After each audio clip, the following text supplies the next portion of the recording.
नमस्कार दोस्तों, स्वागत है आपका एक बार फिर से आपके अपने YouTube चैनल एडवांस स्टडीज़ में। मैं हूं आपका दोस्त मोहनलाल लोधा। आज आपके लिए फिर से लेकर आया हूं रिट मेंस के लिए मैराथन टेस्ट सीरीज, जो कि 150 प्रश्न है दोस्तों।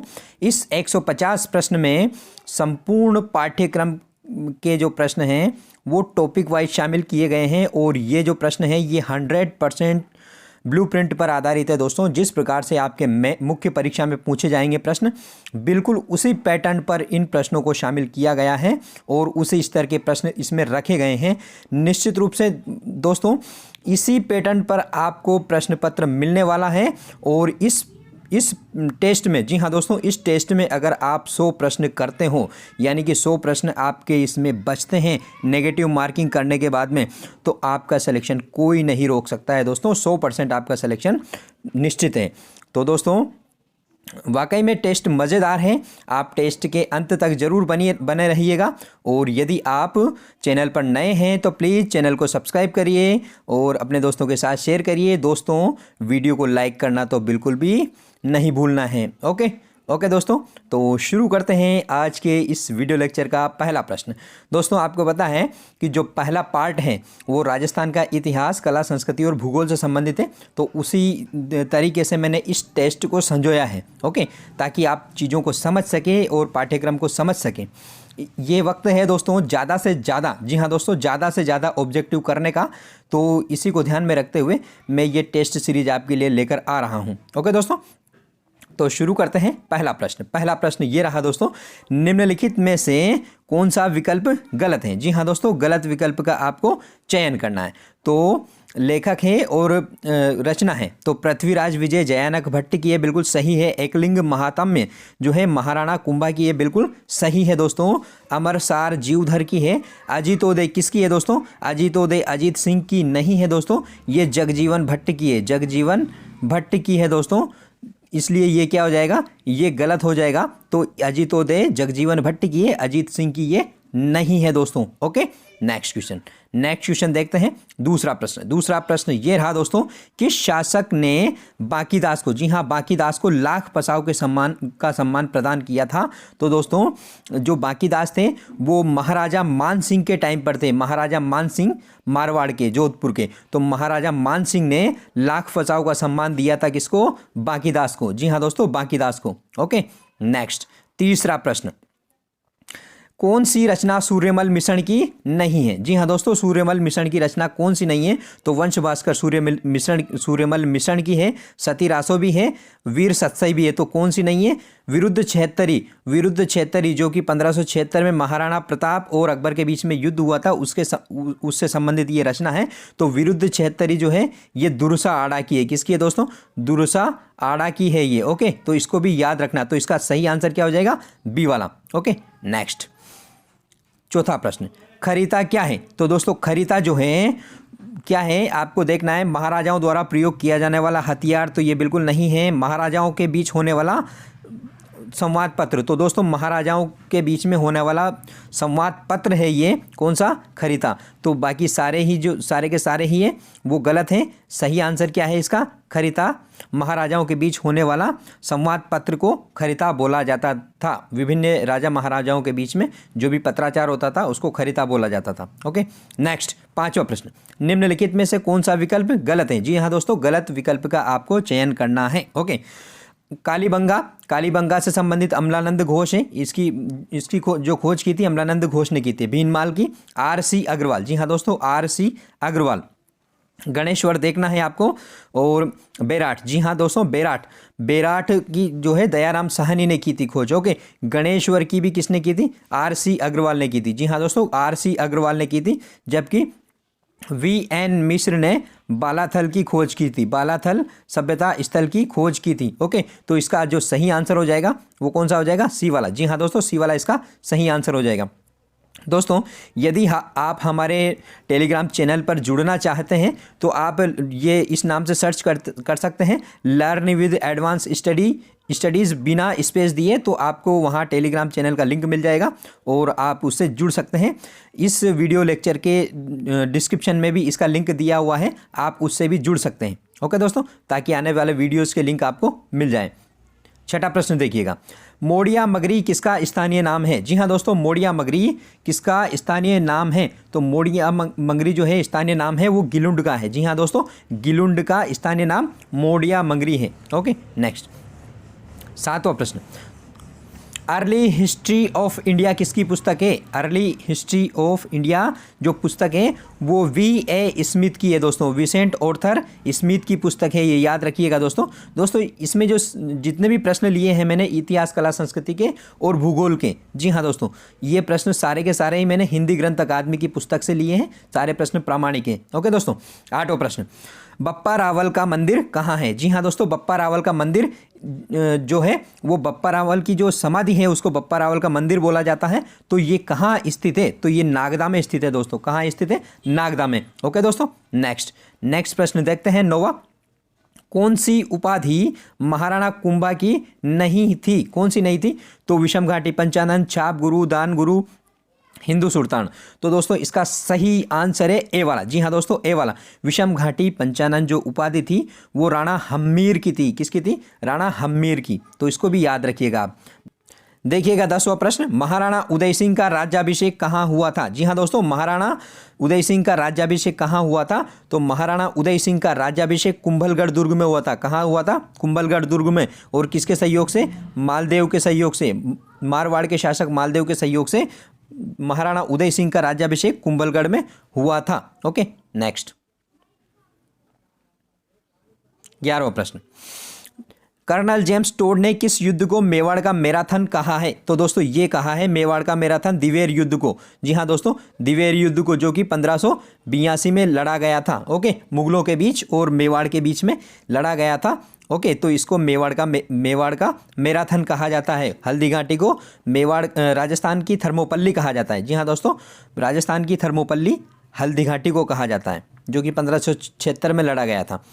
12वां प्रश्न देखिएगा, मेवाड़ के किस शासक ने विजय कटकातु की उपाधि धारण की? दोस्तों सारे प्रश्न स्टार है दोस्तों, सारे प्रश्न एक से बढ़कर एक हैं, तो इन प्रश्नों को आप जरूर देखिएगा और अंत तक देखिएगा। तो विजय कटकातु की जो उपाधि धारण की थी वो महाराणा राज सिंह ने धारण की थी। जी हाँ दोस्तों, महाराणा राज सिंह ने विजय कटकातु की उपाधि धारण की थी। 13वां प्रश्न, मैं अपने डेथ वारंट पर हस्ताक्षर कर रहा हूं, एकीकरण के समय यह कथन किसने कहा था? तो दोस्तों ये कथन कहा था बांसवाड़ा के चंद्रवीर सिंह ने। जी हाँ दोस्तों, बांसवाड़ा के शासक थे चंद्रवीर सिंह, उन्होंने कहा था कि मैं अपने डेथ वारंट पर हस्ताक्षर कर रहा हूं। लक्ष्मण सिंह डूंगरपुर के थे दोस्तों, शार्दुल सिंह बीकानेर के थे, हनुवंत सिंह कहाँ के थे? ये जोधपुर के थे। तो इनको भी याद रखना एकीकरण के समय। राव चंद्रसेन किसका पुत्र था?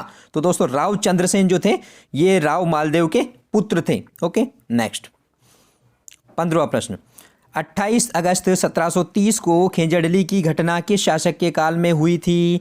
तो ये हुई थी दोस्तों अभय सिंह के शासनकाल में। जी हाँ दोस्तों, अभय सिंह के शासनकाल में हुई थी, जिसमें 363 स्त्री पुरुष मारे गए थे। ओके, खेजड़ी वृक्षों को काटने से बचाने के लिए। आप मुझे बताइए इसमें महिलाएं कितनी थी और पुरुष कितने थे? ओके, और इसका जो नेतृत्व किया था वो किसने किया था? कमेंट करके जरूर बताइएगा।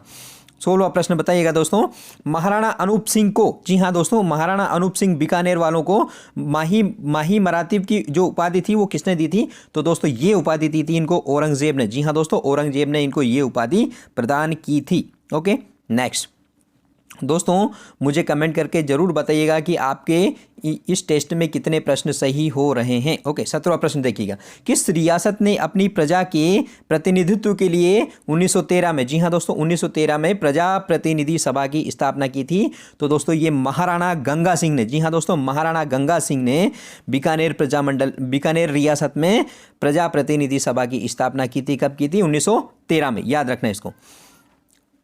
18वां प्रश्न, वेरीघट्ट यानी कि शत्रु संहारक किसकी उपाधि थी दोस्तों? चौहान शासक था। तो कौन था दोस्तों? तो ये था दोस्तों गोविंद तृतीय। जी हाँ दोस्तों, गोविंद तृतीय ने वेरीघट्ट या शत्रु संहारक की उपाधि धारण की थी। 19वां प्रश्न, जालोर के चौहान वंश की स्थापना किसने की? तो जालोर के चौहान वंश की स्थापना कीर्तिपाल ने की थी। ओके, और चौहान वंश का संस्थापक वासुदेव था। ओके, लेकिन बात हो रही है जालोर के, तो जालोर के चौहान वंश की स्थापना कीर्तिपाल ने की थी। 20वां प्रश्न, अंग्रेजों से सहायक संधि करने वाली राजस्थान की अंतिम रियासत कौन थी? तो ये थी दोस्तों सिरोही। सिरोही के शिव सिंह थे। कौन थे? शिव सिंह। इन्होंने 1823 में, जी हाँ दोस्तों, 1823 में अंग्रेजों से अधीनस्थ संधि की थी और ये राजस्थान की अंतिम रियासत थी। कमेंट करके बताइए मुझे पहली रियासत कौन सी थी? ओके, अंग्रेजों से अधीनस्थ संधि करने वाली।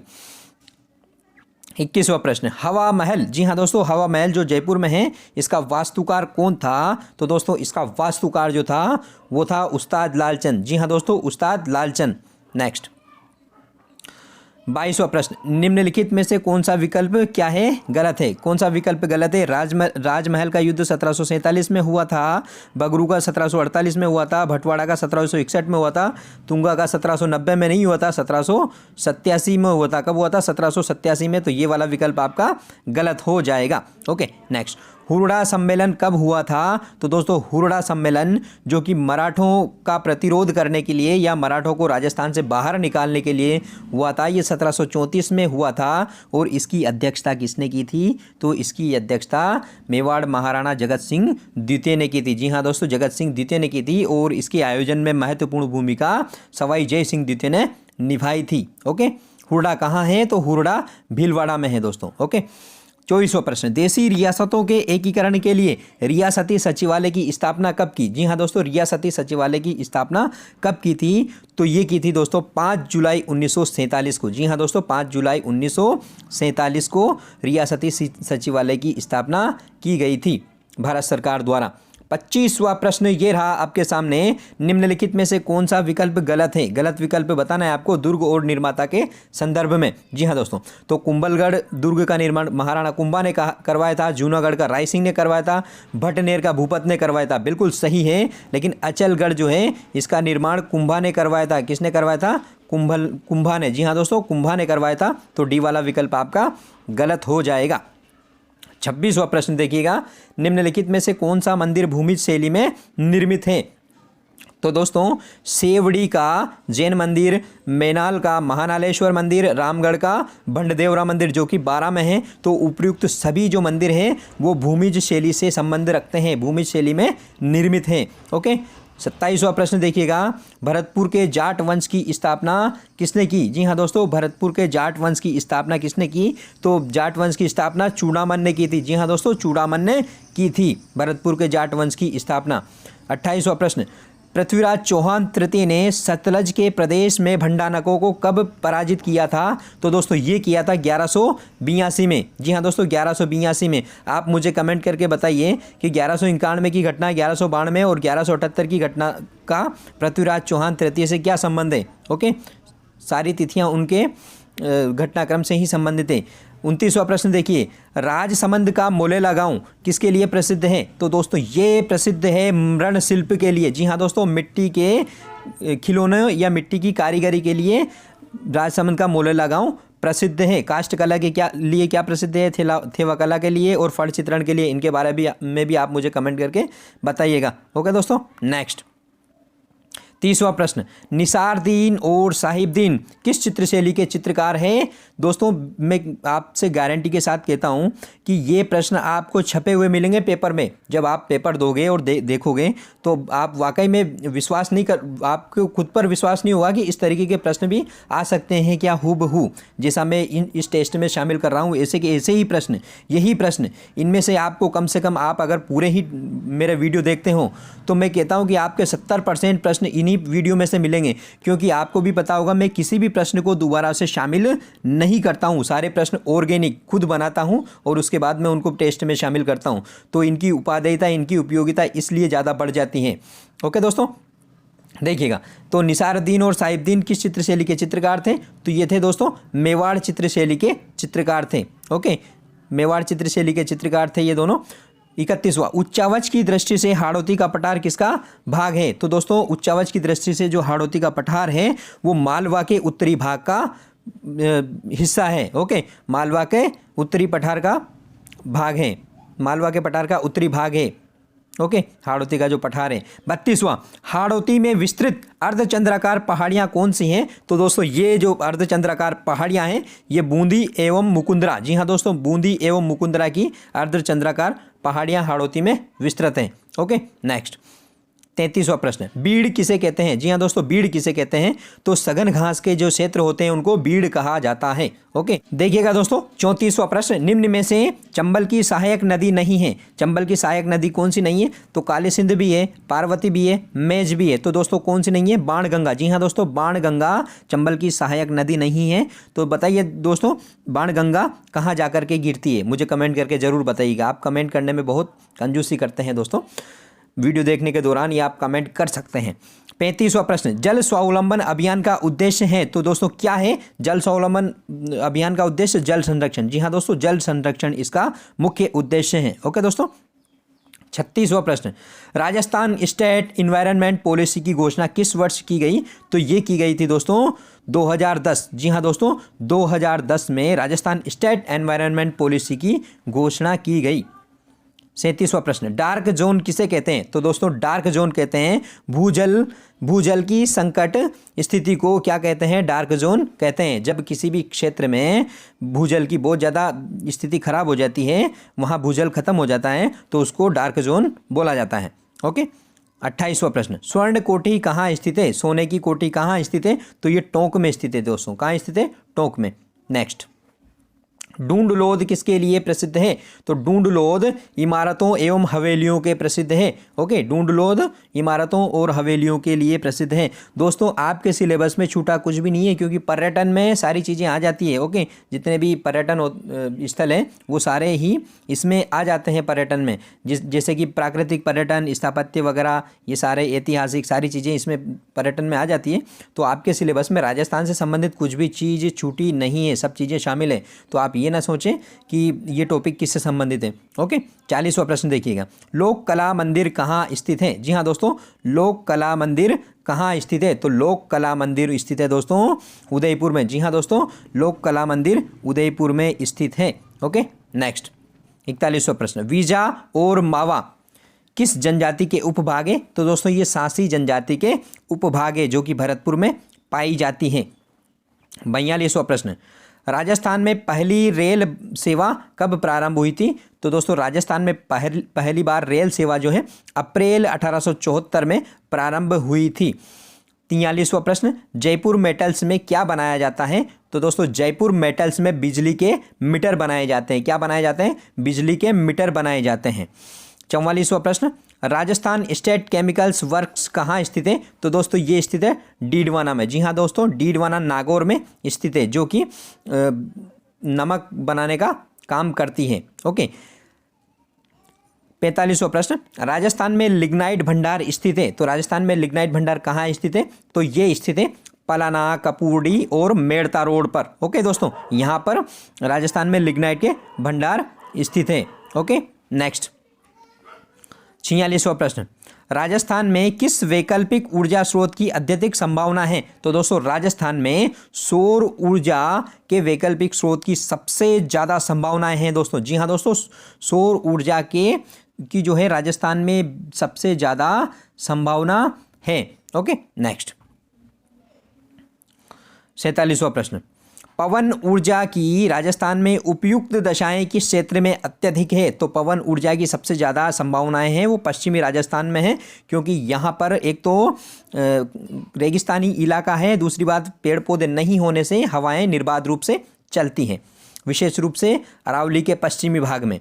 48वां प्रश्न, राजस्थान राज्य बीज निगम का मुख्यालय कहाँ स्थित है? तो ये स्थित है दोस्तों जयपुर में। जी हाँ दोस्तों, जयपुर में स्थित है राजस्थान राज्य बीज निगम का मुख्यालय। 49 प्रश्न, राजस्थान में अफीम की खेती किन जिलों में होती है? तो दोस्तों झालावाड़ में भी होती है, बारां में भी होती है, कोटा में भी होती है। तो उपयुक्त सभी इसका आंसर हो जाएगा। मालवा का पठार अफीम के उत्पादन के लिए प्रसिद्ध है और प्राचीन काल में भी था। 50वां प्रश्न, राष्ट्रीय सरसों अनुसंधान केंद्र कहाँ स्थित है? तो ये स्थित है दोस्तों सेवर भरतपुर में। कहाँ? सेवर भरतपुर में स्थित है राष्ट्रीय सरसों अनुसंधान संस्थान। तो ये थे दोस्तों 50 प्रश्न जो कि राजस्थान का इतिहास, कला, संस्कृति से संबंधित थे। अब हम देखने वाले हैं बाकी के 40 प्रश्न राजस्थान का सामान्य ज्ञान, शैक्षिक परिदृश्य, आरटीई और सामयिक विषयों से संबंधित। बिल्कुल सारे प्रश्न टॉपिक वाइज है दोस्तों और बिल्कुल ब्लूप्रिंट के आधार पर है। आप इसलिए इस वीडियो को पूरा जरूर देखिएगा दोस्तों, ठीक है। देखते हैं अगला प्रश्न।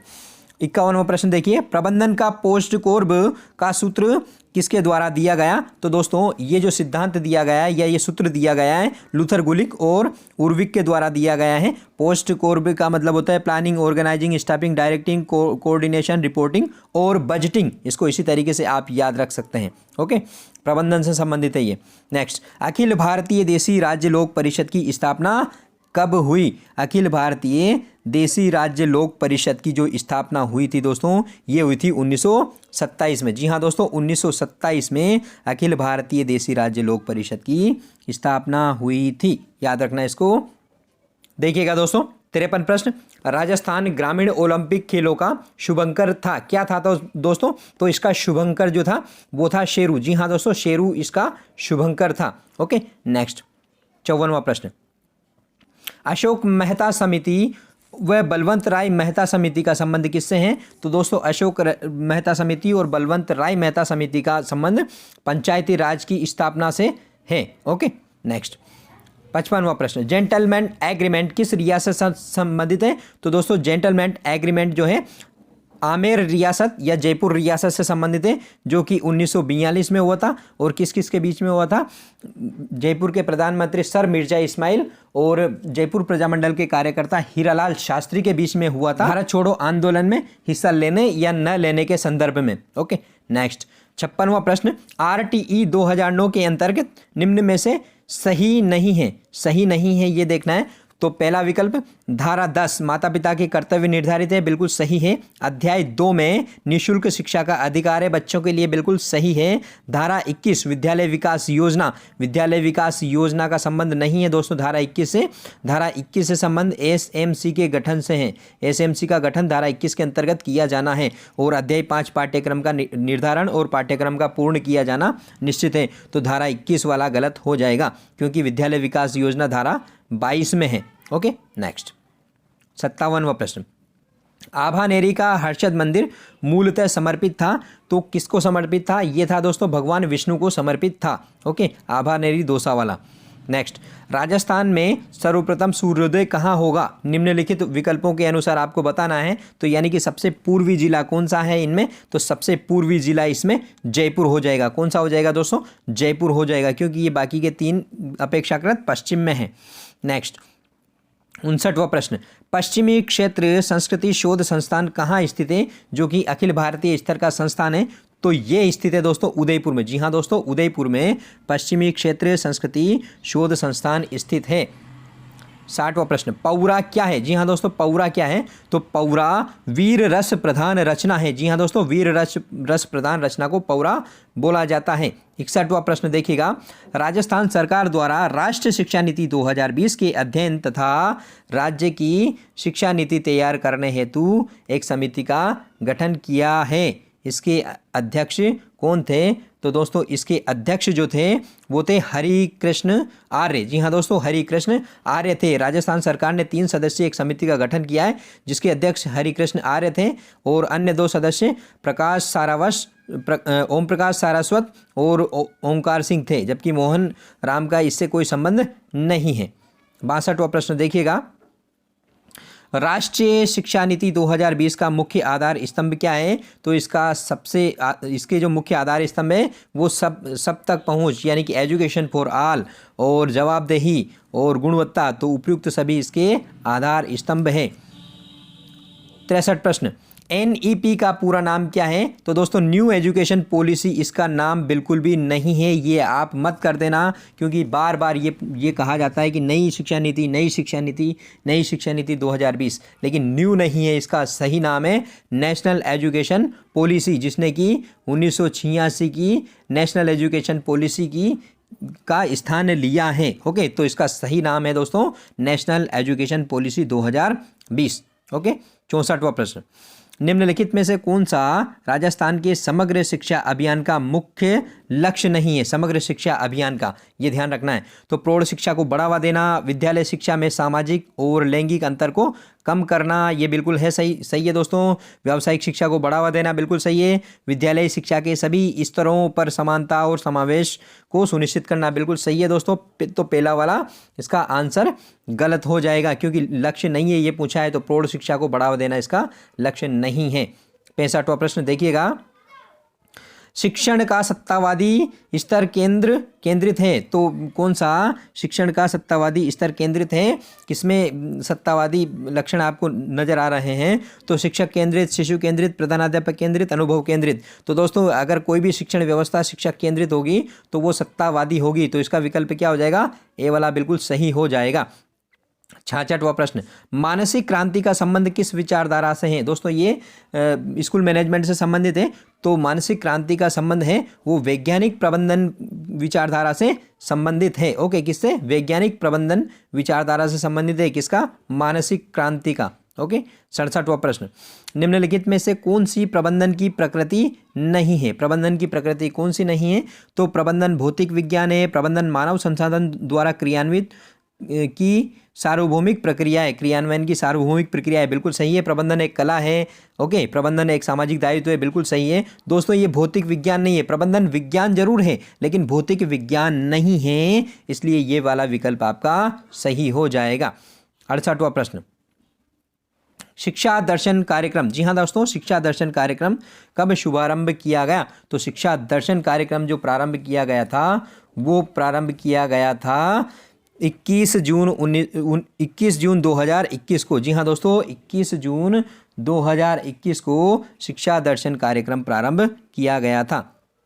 69वां प्रश्न देखिएगा, राजस्थान माध्यमिक शिक्षा बोर्ड अजमेर द्वारा निम्नलिखित में से कौन सी कैरियर परामर्श सामग्री की मार्गदर्शिका प्रकाशित नहीं की जाती है दोस्तों? तो दिशा, दृष्टि, गार्गी और एक और है दोस्तों प्राइम, ये माध्यमिक शिक्षा बोर्ड द्वारा प्रसारित की जाती है, जबकि रोजगार इनके द्वारा प्रसारित नहीं की जाती है। तो इसका विकल्प डी हो जाएगा। एक और है दोस्तों, उसको लिख लीजिएगा, प्राइम। दिशा, दृष्टि, गार्गी और प्राइम, ये 4 मार्गदर्शिकाएं प्रकाशित की जाती है, जबकि रोजगार प्रकाशित नहीं किया जाता है। 70वां प्रश्न, राजस्थान राज्य पाठ्यपुस्तक मंडल का अध्यक्ष कौन है? तो इसका अध्यक्ष होता है दोस्तों शिक्षा मंत्री राजस्थान सरकार। जी हाँ दोस्तों, शिक्षा मंत्री राजस्थान सरकार इसका अध्यक्ष होता है। इसकी स्थापना 1973 में हुई थी। कहाँ है इसका मुख्यालय? तो जयपुर में है। ओके, नेक्स्ट देखिएगा दोस्तों, 71 प्रश्न, माध्यमिक शिक्षा बोर्ड राजस्थान द्वारा प्रायोजित परीक्षा नहीं है। कौन सी परीक्षा माध्यमिक शिक्षा बोर्ड राजस्थान द्वारा नहीं करवाई जाती है?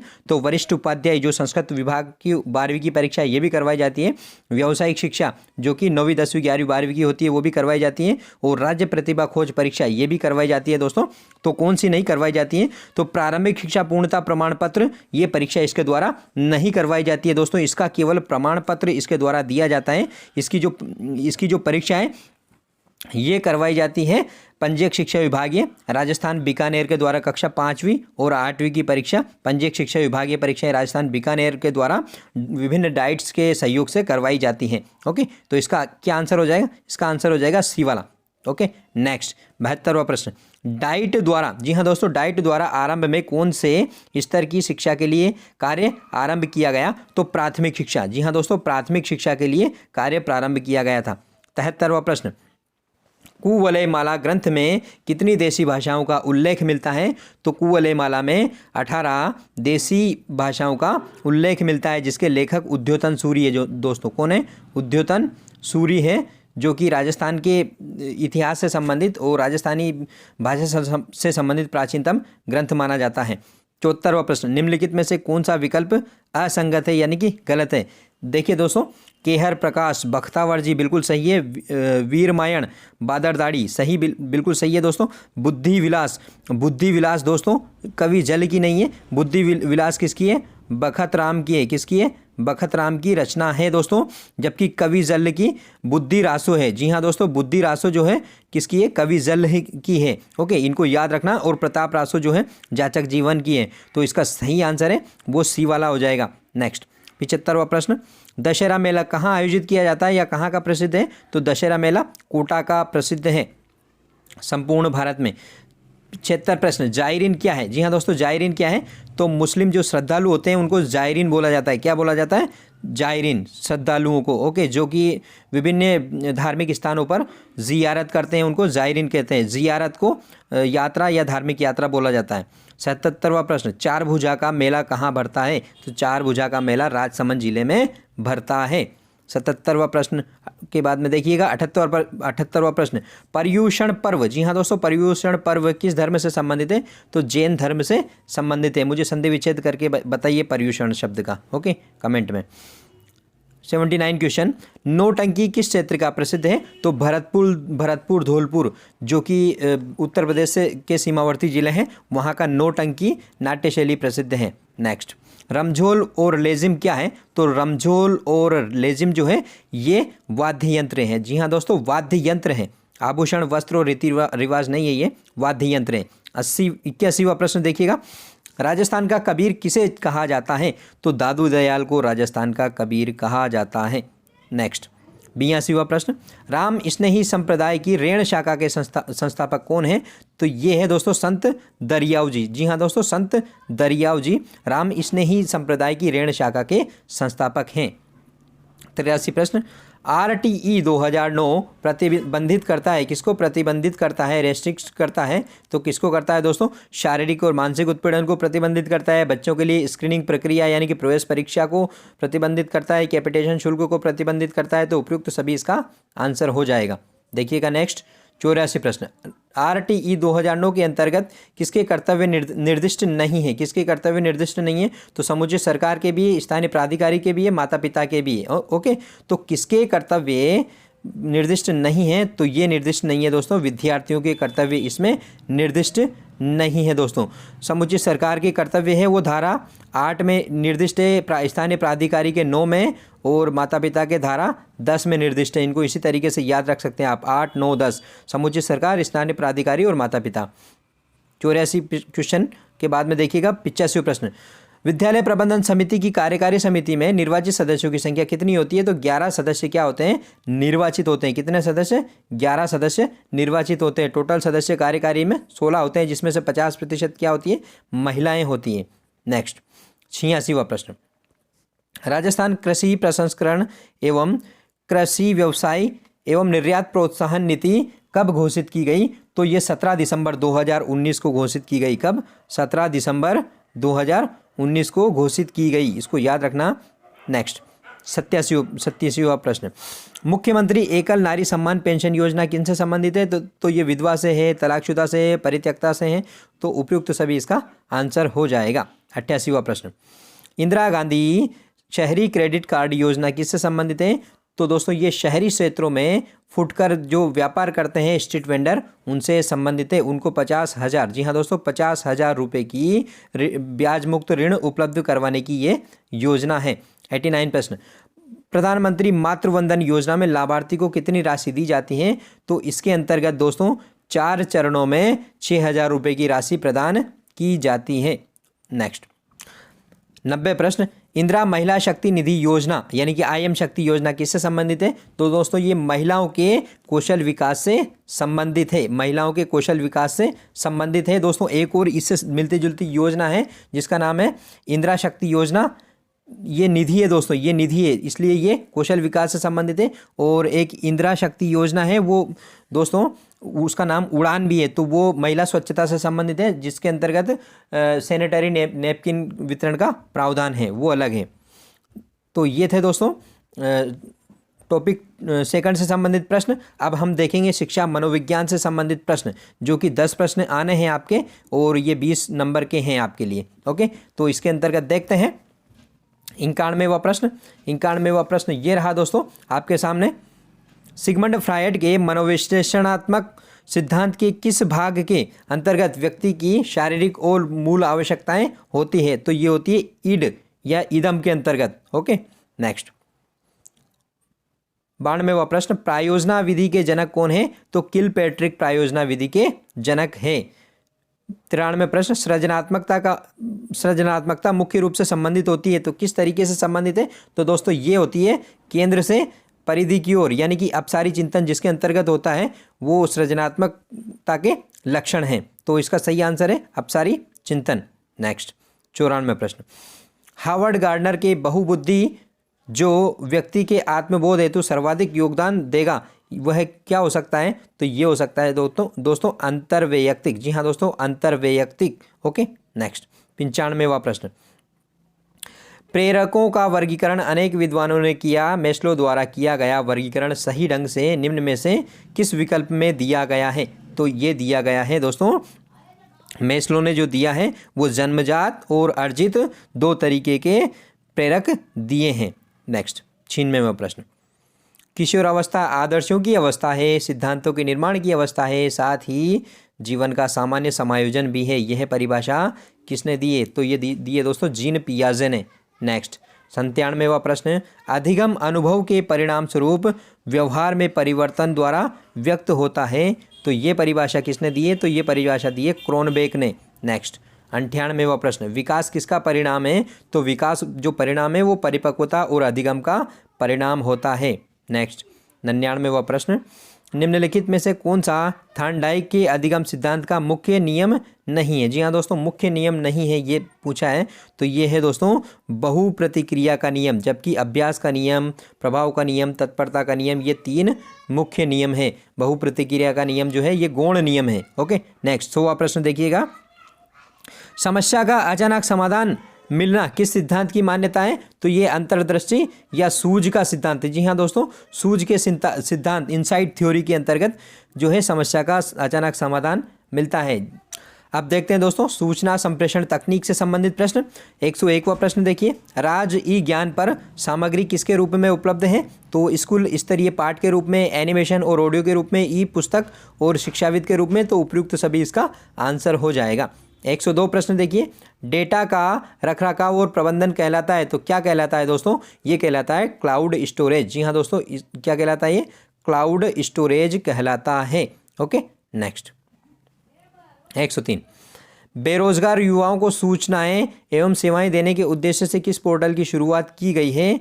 तो इसके लिए आजीविका पोर्टल की शुरुआत की गई है। 104 प्रश्न, URL क्या है? तो दोस्तों URL जो है ये वर्ल्ड वाइड वेब, जी हाँ दोस्तों, www के संसाधन का एक पता है, वर्ल्ड वाइड वेब का एक पता है। 105 प्रश्न, नागरिक सेवाओं के लिए पूरी तरीके से स्वचालित या संचालित सेवाएं हैं, जन आधार योजना है, ई मित्र है, जनसंपर्क है। तो उपयुक्त सभी नागरिक सेवाओं के लिए पूरी तरीके से स्वचालित है। तो दोस्तों ये थे 5 प्रश्न सूचना संप्रेषण तकनीक से संबंधित। अब देखते हैं हम शैक्षिक तकनीक से संबंधित 20 प्रश्न। ओके, तो देखिएगा 106 प्रश्न, कौन सा समस्या समाधान विधि का सोपान नहीं है? जी हाँ दोस्तों, कौन सा समस्या समाधान विधि का सोपान नहीं है? तो समस्या को परिभाषित करना भी होता है, आंकड़ों और तथ्यों का संकलन करना भी होता है, और परिकल्पना का निर्माण करना भी होता है, निष्कर्षों का प्रकाशन करना नहीं होता है। तो ये वाला विकल्प गलत हो जाएगा। ओके, यही आपका आंसर है। 107 प्रश्न, दल शिक्षण या टोली शिक्षण के प्रवर्तक कौन है? तो इसके प्रवर्तक है दोस्तों डेविड वार्डिंग। जी हाँ दोस्तों, डेविड वार्डिंग दल शिक्षण या टोली शिक्षण के प्रवर्तक माने जाते हैं। 108 प्रश्न, खोजी प्रवृत्ति का सर्वाधिक विकास ह्यूरिस्टिक विधि से ही संभव है। ये कथन जो है, ये कथन किसका है दोस्तों? तो ये कथन है हर्बर्ट स्पेंसर का। जी हाँ दोस्तों, हर्बर्ट स्पेंसर का कथन है ये। 109 प्रश्न देखिए, किस शिक्षण विधि का मुख्य उद्देश्य ज्ञानेंद्रियों को प्रशिक्षित करना है? क्योंकि ज्ञानेंद्रियां ही ज्ञान प्राप्त करने का मार्ग होता है।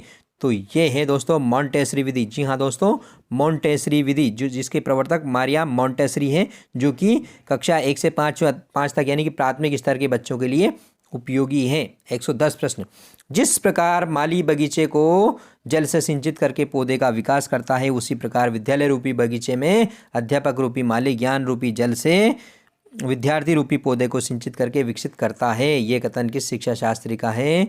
तो ये कथन है दोस्तों फ्रोबेल का। दोस्तों ये प्रश्न जरूर आपकी परीक्षा में आ सकता है, मुझे लग रहा है, क्योंकि ज़्यादातर परीक्षाओं में ये प्रश्न पूछा गया है।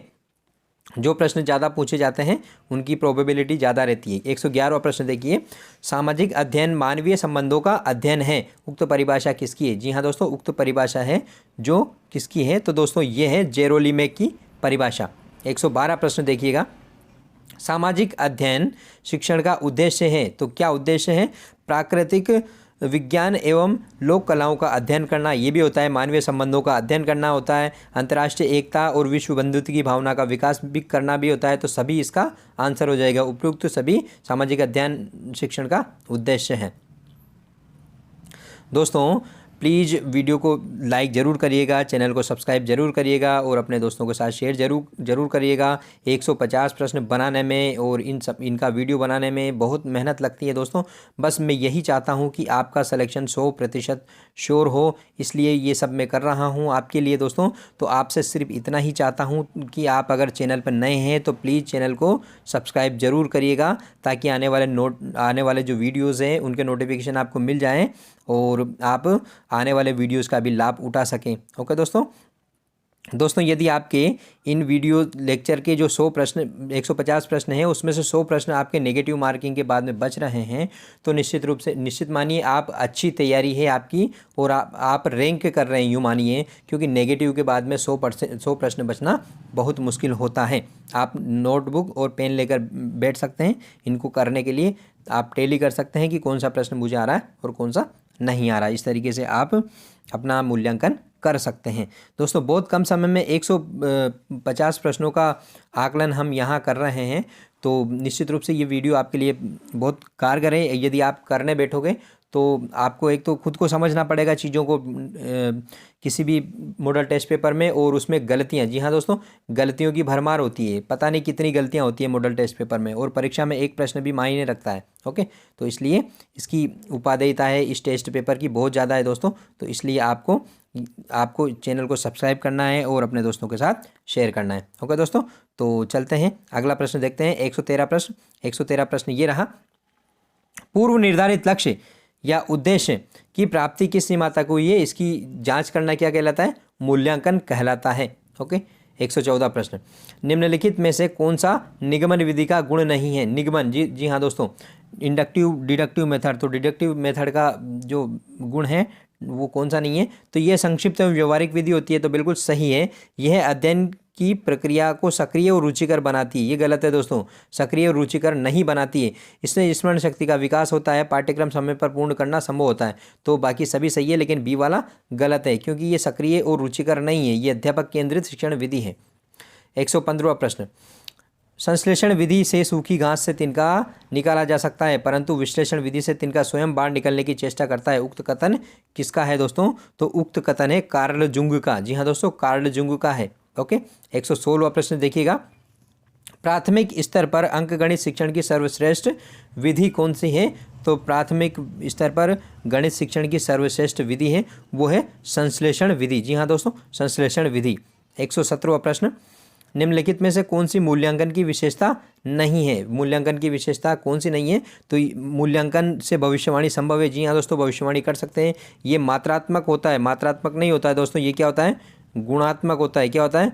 गुणात्मक होता है मूल्यांकन। ओके, तो ये वाला विकल्प आपका गलत हो जाएगा। बाकी भी देखिएगा। मूल्यांकन का क्षेत्र व्यापक होता है, बिल्कुल होता है। इसमें उद्देश्यों की प्राप्ति का निर्धारण होता है, ये भी होता है दोस्तों। तो कौन सा नहीं होता है? ये बी वाला नहीं होता है। 118वां प्रश्न। सुनने का कौशल संबंधित है, तो सुनने का कौशल अर्थ ग्रहण करने से संबंधित है। 109 प्रश्न। बालक के वाचन संबंधी दोषों के निवारण अध्यापक कैसे कर सकता है? तो दोस्तों अध्यापक बालक के वाचन संबंधी दोषों का निवारण है वो अनुकरण वाचन के बाद शामपट्ट की सहायता से कर सकता है। नेक्स्ट 120वां प्रश्न। उच्चारण अभ्यास कब कराया जाता है? तो उच्चारण अभ्यास जो है वो कराया जाता है अनुकरण वाचन के बाद। जी हाँ दोस्तों, अनुकरण वाचन के बाद उच्चारण का अभ्यास करवाया जाता है। 121 प्रश्न। शामपट्ट कौशल के बारे में असत्य कथन कौन सा है, यानी कि गलत कथन कौन सा है? तो यह शिक्षक के लिए मित्र की भूमिका निभाता है। बिल्कुल ये सही है दोस्तों। शामपट्ट को कृष्ण फलक भी कहते हैं, बिल्कुल कहते हैं दोस्तों। और सी वाला देखिए, शामपट्ट यानी कि ब्लैक बोर्ड के ऊपर से नीचे की ओर साफ करना चाहिए। तो इसको ऊपर से नीचे की ओर साफ करना चाहिए, बिल्कुल सही है। तो सारे कथन सत्य है दोस्तों। इसके सभी कथन क्या है? सभी कथन सत्य हैं, सारे के सारे ही सही हैं। ओके, नेक्स्ट 122वां प्रश्न। व्याख्या कौशल के बारे में असत्य कथन यानी कि गलत कथन कौन सा है? तो देखिएगा, पहला विकल्प शिक्षण प्रक्रिया के प्रत्येक विधि में इसका प्रयोग प्रत्यक्ष और अप्रत्यक्ष रूप से किया जाता है। तो बिल्कुल किया जाता है दोस्तों। बी वाला देखिए, व्याख्या कौशल के लिए कथनों की निरंतरता बनी रहनी चाहिए, तो ये भी बनी रहनी चाहिए। अस्पष्ट शब्दों व वाक्यांशों का प्रयोग नहीं किया जाना चाहिए, तो ये भी सही है। व्याख्या रोचक होनी चाहिए, यह आवश्यक नहीं है, तो ये आवश्यक होती है दोस्तों, व्याख्या रोचक ही होनी चाहिए, तो ये वाला विकल्प इसका गलत हो जाएगा, असत्य हो जाएगा। तो 123वां प्रश्न देखिए दोस्तों, इंग्लिश पेडागोजी से संबंधित है। The process of second language acquisition is influenced by languages that the learner already knows. The influence is, तो इन्फ्लुएंस इज क्या है दोस्तों, यह है लैंग्वेज ट्रांसफ़र। इसका सही आंसर है लैंग्वेज ट्रांसफ़र हो जाएगा। ओके नेक्स्ट 124वां प्रश्न देखिएगा। The favour of exposure of student to a structure in different context that could allow them to apply the rule by themselves।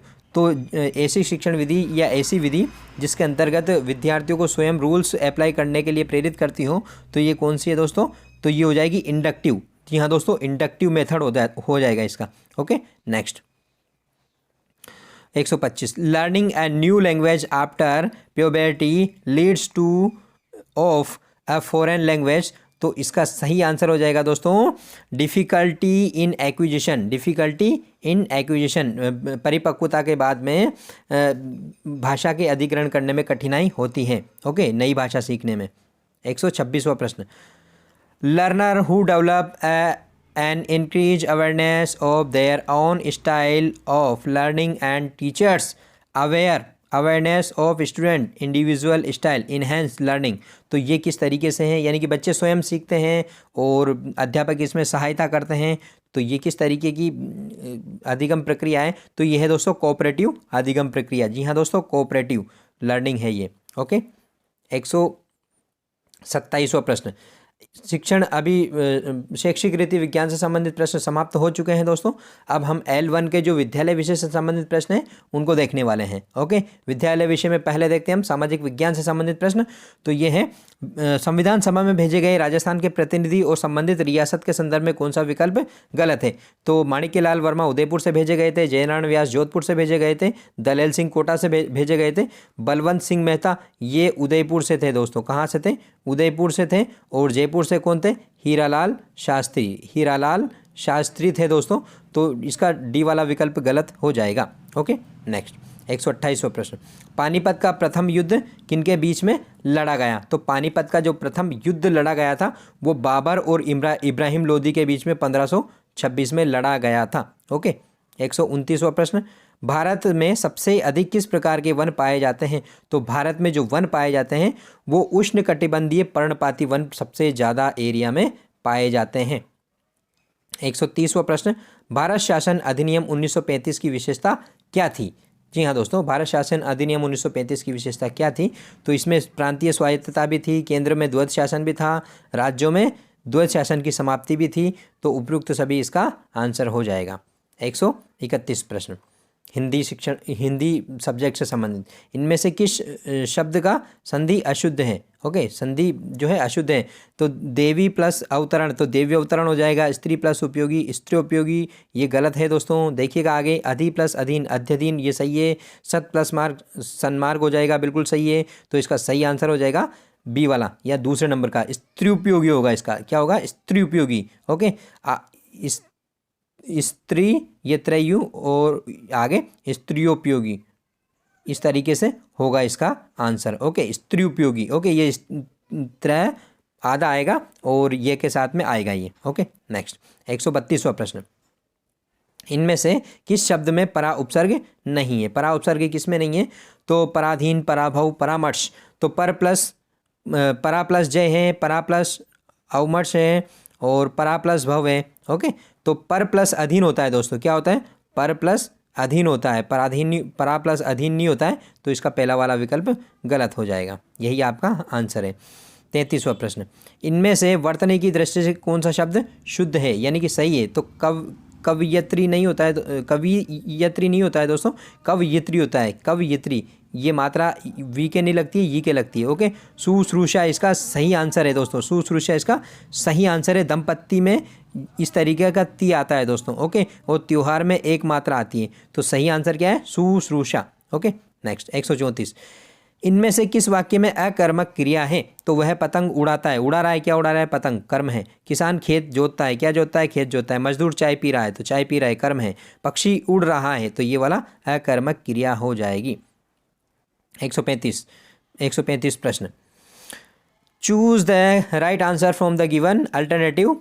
Okay, तो to succeed in life pay need to both friend and I don't necessary want to a crisis but I have some bad news to tell you।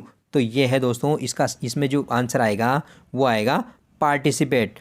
तो इसका पूरा बन जाएगा, जो sentence बनेगा, want to participate a crisis but I have some bad news to tell you। ये इसका सही आंसर हो जाएगा 4th number.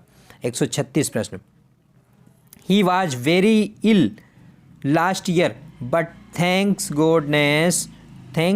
goodness he pulled। Use the correct preposition, preposition का आपको सही यूज करना है। पुल्ड थ्रू, तो इसका आंसर आ जाएगा थ्रू, थ्रू इसका सही आंसर है। क्या आंसर आ जाएगा इसका?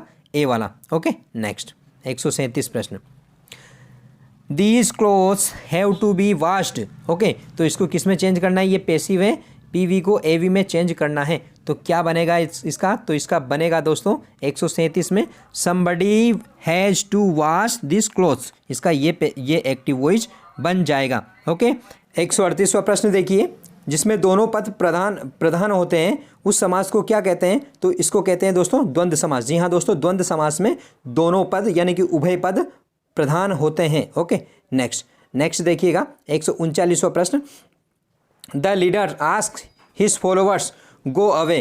तो क्या इसमें क्या आंसर आएगा दोस्तों? तो इसमें आंसर आएगा नोट टू। जी हाँ दोस्तों, not to, the leader ask his followers not to go away. Okay, next 140वां प्रश्न, रासायनिक रूप से जंग। जी हाँ, जो जंग या रस्ट होता है वो क्या होता है? तो इसका आंसर हो जाएगा दोस्तों आयरन ऑक्साइड। जी हाँ दोस्तों, आयरन ऑक्साइड होता है जंग रासायनिक रूप से। ओके, नेक्स्ट 141वां प्रश्न, ध्वनि की आवृत्ति को नापने वाली इकाई क्या है? तो ध्वनि की आवृत्ति को हर्ट्ज में मापा जाता है दोस्तों। किसमें? हर्ट्ज में। ओके, नेक्स्ट 142वां प्रश्न, दो या दो से अधिक परमाणु जुड़कर क्या बनाते हैं? तो अणु बनाते हैं। क्या बनाते हैं? दो या दो से अधिक परमाणु मिलकर के क्या बनाते हैं? अणु बनाते हैं। ओके, 143वां प्रश्न, समर्थ का जीवन, सर्वाइवल ऑफ द फिटेस्ट। ये जो थ्योरी है ये किसने प्रतिपादित की? तो ये डार्विन ने प्रतिपादित की। 1859 में इनकी एक पुस्तक प्रकाशित हुई थी। तो इनका उस पुस्तक का नाम था ओरिजिन ऑफ स्पेसीज, इसमें इन्होंने सर्वाइवल ऑफ द फिटेस्ट का जो सिद्धांत है वो प्रतिपादित किया था। 144वां प्रश्न, प्राणी जो काजीरंगा अभ्यारण्य में पाया जाता है, तो गेंडे के लिए काजीरंगा अभ्यारण्य जो कि असम में ये प्रसिद्ध है। 145वां प्रश्न, संविधान सभा की प्रारूप समिति के अध्यक्ष कौन थे? तो प्रारूप समिति के अध्यक्ष डॉक्टर भीमराव अंबेडकर थे। नेक्स्ट 146वां प्रश्न, एक संख्या 56 से उतनी ही अधिक है जितनी 96 से कम, तो यह संख्या क्या है? तो दोस्तों इसका सही आंसर है 76। इसका सही आंसर क्या है? 76। तो x - 56 बराबर करके आप 96 माइनस x करोगे तो ये आपका आंसर हो जाएगा 2x बराबर 152 आ जाएगा, और इससे इसको काटोगे तो 76 आपका आंसर आ जाएगा। ओके, करिएगा आप मैथ वाले क्वेश्चन को सोल्व खुद ही करिएगा। यदि 12 व्यक्ति एक कुएं को 20 दिन में खोद सकते हैं, तो 15 व्यक्ति इस कुएं को कितने दिनों में खोदेगा? तो इसका सही आंसर है दोस्तों 16। कर दीजिएगा, सिंपल सा क्वेश्चन है। 148वां प्रश्न, दो संख्याओं यानी कि 42 और 63 का लघुत्तम समाप्त वर्त यानी कि LCM जो है 126 है, तो उनका महत्तम समापवर्तक यानी कि HCF क्या होगा? तो इसका HCF होगा दोस्तों 21। जी हाँ दोस्तों, 21 इसका HCF होगा। 149वां प्रश्न देखिए, मंगलवार, बुधवार और बृहस्पतिवार का औसत तापमान 74 डिग्री था। बुधवार, बृहस्पतिवार और शुक्रवार का औसत तापमान 78 डिग्री सेल्सियस था। यदि शुक्रवार का तापमान 75 डिग्री हो तो मंगलवार का तापमान क्या होगा? तो दोस्तों औसत वाला सवाल है, इसको करिएगा आप। 63 इसका सही आंसर है। ओके, नेक्स्ट और लास्ट प्रश्न, 150वां प्रश्न। एक आयताकार बगीचे की लंबाई, जी हाँ दोस्तों, आयताकार बगीचे की लंबाई 50 मीटर और चौड़ाई 20 मीटर है। इसके चारों ओर 7 मीटर चौड़ा रास्ता बनाना है, तो उस रास्ते का क्षेत्रफल आपको पता करना है। तो क्या होगा दोस्तों, इस रास्ते का क्षेत्रफल, ये जो रास्ता है इसका क्षेत्रफल हो जाएगा 1176 वर्ग मीटर। 1176 वर्ग मीटर इसका आंसर हो जाएगा। आप करिएगा दोस्तों इसको। ओके, तो दोस्तों ये थे आज के इस वीडियो लेक्चर के 150 प्रश्न। आशा करता हूँ आपको समझ में आए होंगे। मैंने बहुत फास्टली, जी हाँ दोस्तों, बहुत फास्टली आपको ये प्रश्न करवाने का प्रयास किया है ताकि आपका कम से कम टाइम वेस्ट हो। तो आप अगर वीडियो पसंद आए तो प्लीज़ चैनल को सब्सक्राइब जरूर करना, वीडियो को लाइक करना और अपने दोस्तों के साथ शेयर करना ताकि आने वाले वीडियोस के नोटिफिकेशन आपको मिल जाए। तो ये था वीडियो का अंत। मिलते हैं नेक्स्ट वीडियो में एक नए टॉपिक के साथ।